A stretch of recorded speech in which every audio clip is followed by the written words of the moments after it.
स्वागत है आपका एक और महत्वपूर्ण वीडियो में। आज के इस वीडियो में हम बुरंजी क्या है को पढ़ेंगे। BHI 144 के इकाई 11 में महत्वपूर्ण टॉपिक के रूप में आप बुरंजी को जान सकते हैं। ये एग्जाम की दृष्टि से काफ़ी महत्वपूर्ण है, तो इस वीडियो को अंत तक देखिए और इस टॉपिक पे अपनी पकड़ मजबूत कीजिए ताकि इस पे बनने वाले प्रश्नों के उत्तर आप दे सकें। तो चलिए शुरू करते हैं आज की इस वीडियो को। अगर आप चैनल पे पहली बार आए हैं तो चैनल को सब्सक्राइब कीजिए। तो चलिए शुरू करते हैं वीडियो को। भारत में कालानुक्रमिक रूप से अतीत की घटनाओं का विवरण रखने की परंपरा कश्मीर और असम के दो प्रांतों में पाई जाती है।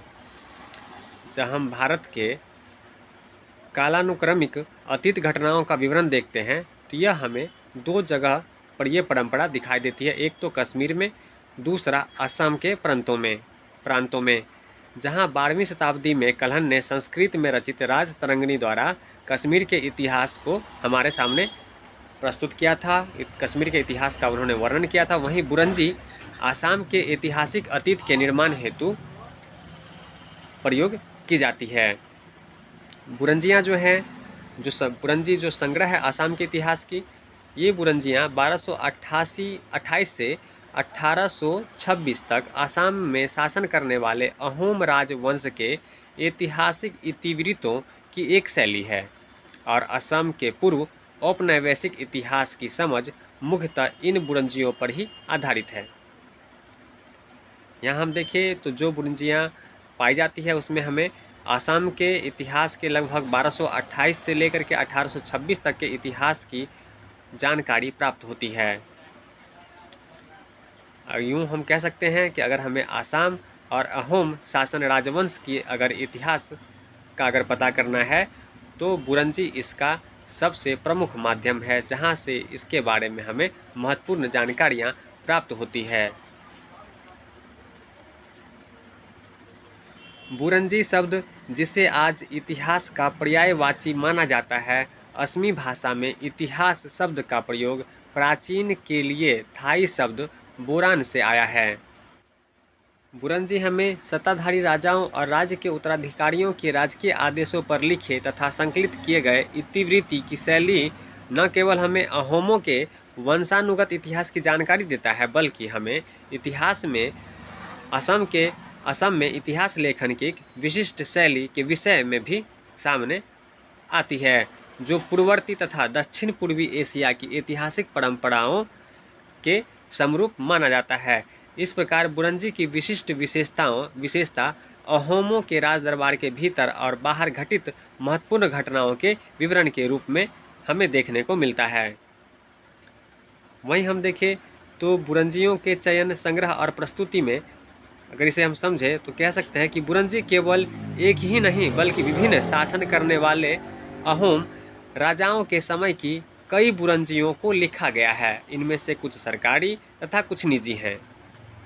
बुरंजियों की बात करें हम तो यह अहोम राजाओं के जो कई पीढ़ी हुए हैं, जो उनके वंश में कई राजा शासक हुए हैं, उनसे संबंधित कई बुरंजियों को लिखा गया है, जिनमें कुछ सरकारी तौर पे, कुछ निजी तौर पे लिखा गया। इनके लेखन की शैली विशिष्ट थी और इनमें से कुछ विशेष सांस्कृतिक बारीकियों को धारण करती है, जिससे अहोम लोगों के विभिन्न सांस्कृतिक समूहों के साथ हुए ऐतिहासिक आदान प्रदान का पता चलता है।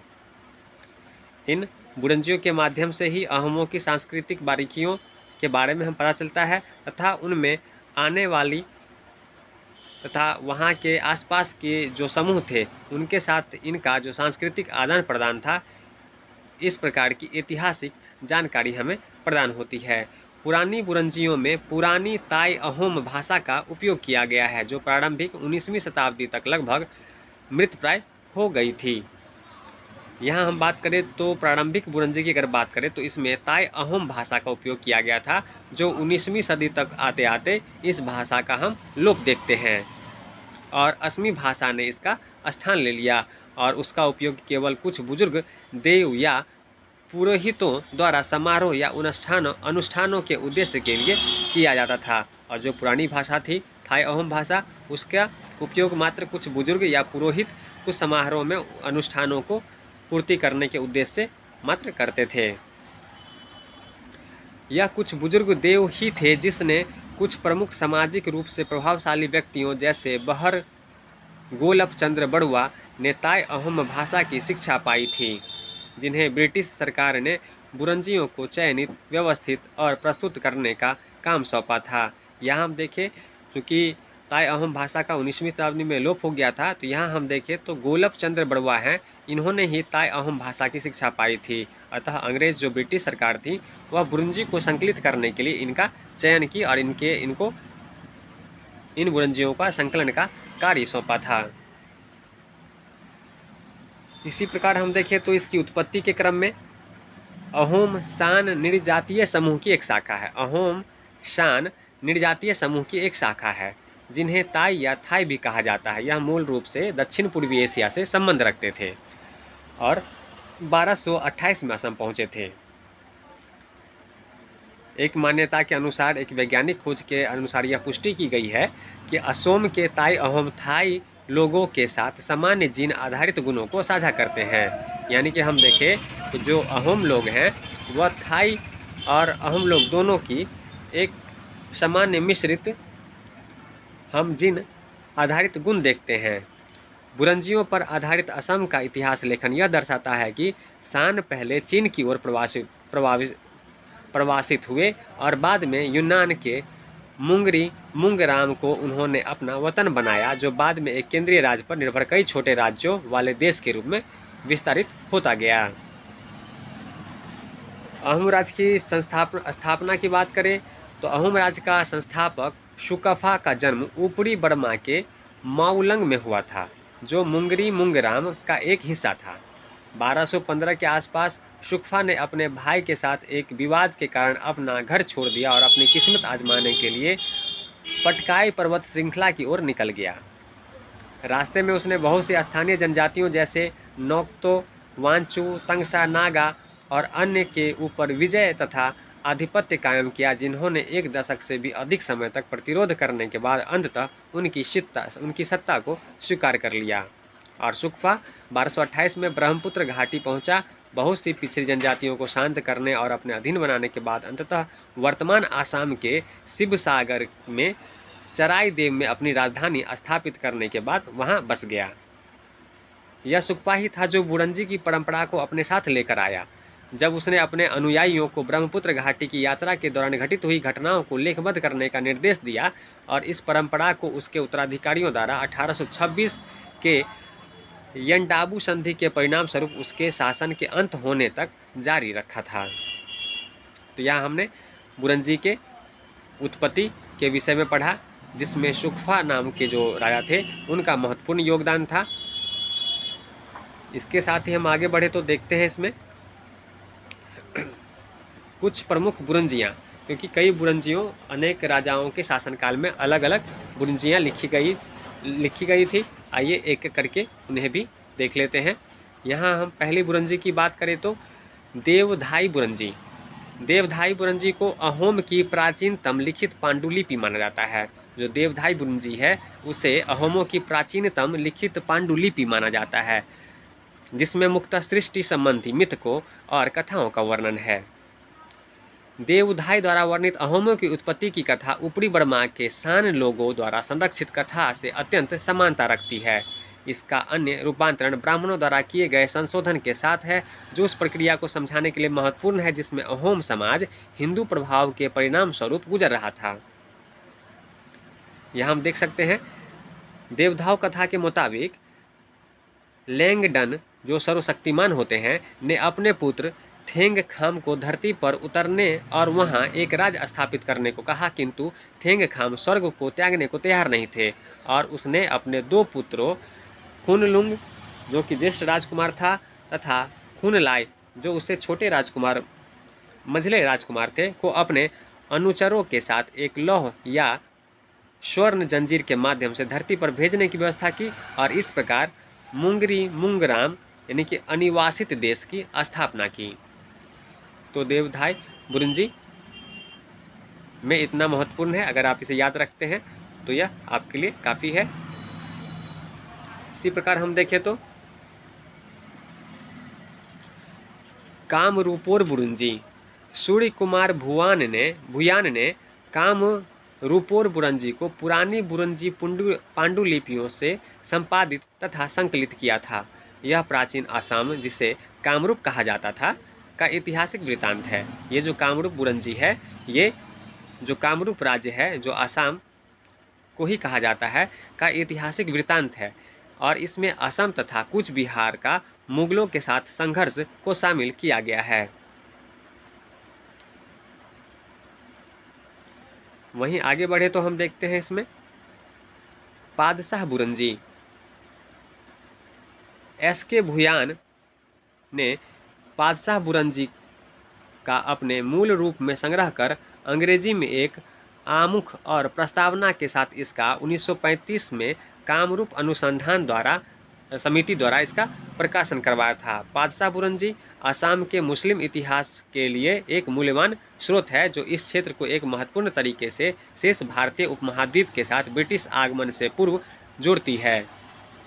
चूँकि असम हमेशा मुगलों के आक्रमण की योजना में शामिल रहा था और कामरूप पर अधिकार करने का पहला प्रयास 1205 में हम देखें तो मोहम्मद बख्तियार द्वारा किया गया था, जो एक खलजी तुर्क था। और उत्तरी गुवाहाटी में एक शिलालेख के अनुसार यह अभियान प्राकृतिक आपदाओं के कारण और अहोम शासकों की प्रबल शक्ति के कारण असफल रहा, जब मुस्लिम सेनाओं को उफनती नदी ने अपने में समा लिया था। इस प्रकार की जानकारी हमें पादशाह बुरंजी से प्राप्त होती है। वहीं देखिए त्रिपुरा बुरंजी। तो त्रिपुरा बुरंजी का संकलन 1724 में दो असमी राजदूतों रत्न कांडली शर्मा और अर्जुन दास बैरागी द्वारा किया गया, जिन्हें स्वर्गदेव रुद्र सिम्हा ने त्रिपुरा में राजदूत के रूप में भेजा था और जो त्रिपुरा के साथ अहोम संबंधों के इतिहास के लिए एक महत्वपूर्ण स्रोत हैं। इसके साथ ही मुगल भारत पर भी यह नया प्रकाश डालती है। साथ ही त्रिपुरा बुरंजी की मूल पांडुलिपि में विभिन्न कूटनीतिक संचारों और अंतर संवादों पर जो अहोम और त्रिपुरा के शासक के बीच घटित हुए, इस पे लगभग 40 अध्याय थे। तो यहाँ हमने त्रिपुरा बुरंजी को पढ़ा, जो कि 1724 में संकलन किया गया, जो दो आसमी राजदूत रत्न कंडली शर्मा और अर्जुन दास बैरागी द्वारा किया गया, जिन्हें रुद्र सिम्हा ने त्रिपुरा में राजदूत के रूप में भेजा था, जो कि त्रिपुरा के साथ अहोम संबंधों के इतिहास के लिए एक महत्वपूर्ण स्रोत का कार्य करता है। इसके साथ ही देखिए तो तुंग खुंगिया बुरंजी, यह अहोम के आखिरी शासक वंश का इतिहास है, जिसका समापन ब्रिटिश के साथ यंडाबू की संधि पर हस्ताक्षर किए जाने के साथ हुआ।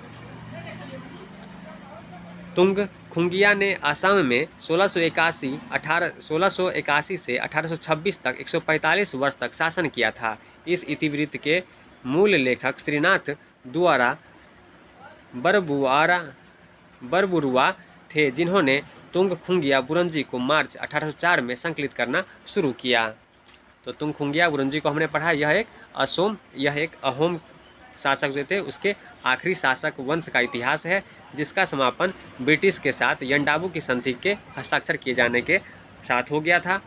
तुंग खुंगिया ने असम में 1681 से 1826 तक 145 वर्ष तक शासन किया था।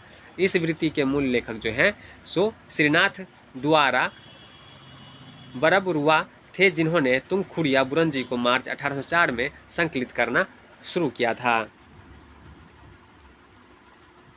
इस प्रकार हम देखिए आज के इस वीडियो में हमने बुरंजी तथा आसाम के इतिहास में बुरंजी के महत्व को देखा। अगर हमें आसाम का इतिहास लिखना हो तो बुरंजी के बिना हम आसाम का इतिहास नहीं लिख सकते। और कई प्रकार के बुरंजी है जो अलग अलग शासकों के दौर में लिखे गए। तो आज के इस वीडियो में हमने उन बुरंजी को भी देखा, साथ ही बुरंजी की उत्पत्ति के इतिहास को भी हमने देखा कि बुरंजी लिखने का जो प्रारंभ है वह किस प्रकार हुआ। तो चलिए ऐसे ही महत्वपूर्ण टॉपिक के साथ मिलते हैं अगले वीडियो में। अगर यह प्रयास आपको पसंद आता है तो चैनल को सब्सक्राइब कीजिए, लाइक कीजिए, शेयर कीजिए। तो चलिए मिलते हैं ऐसे ही इम्पोर्टेंट टॉपिक के साथ अगले